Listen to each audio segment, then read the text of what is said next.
बहुत किस्म के तालीम चलैलक।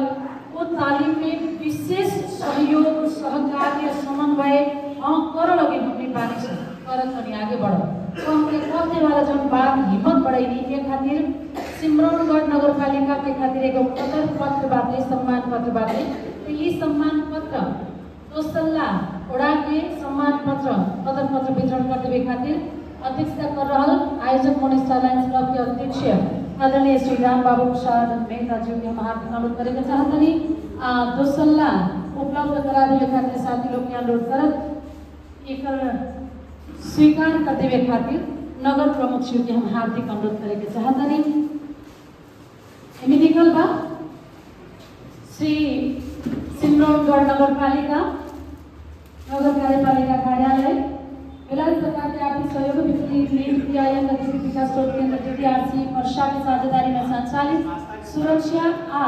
न्याय कार्यक्रम अंतर्गत उपदान के क्रियाकलाप संचालन करेगा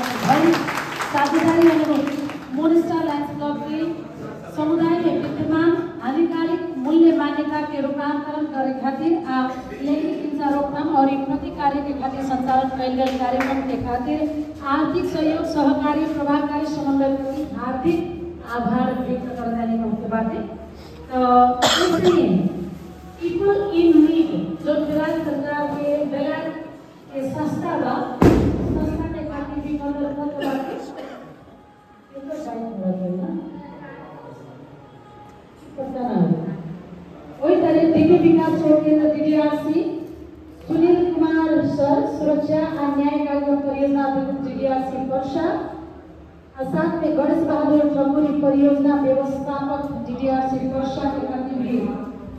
ये कदर पत्र बाटे। वहाँ लोग कोई भी यहाँ ना बुला के चलते सभी कोई के प्रतिनिधित्व करत सबके अपन भी ये कदर पत्र ग्रहण कर देवे खातिर हम श्री लता मौर्य CEO DDRC वर्षा के अनुरोध करेंगे चाहते आप वितरण कर देवे खातिर ये देवे खातिर हम नगर प्रमुख श्री आज के प्रमुख अतिथि जी के विशेष आग्रह करेंगे चाहते हैं तनका देर उठा के खड़ा रखन सर अपने ध्यान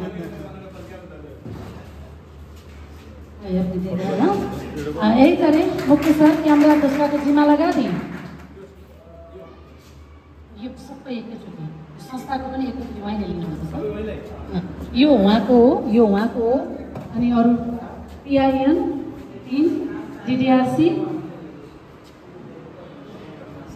धेरै धेरै धन्यवाद।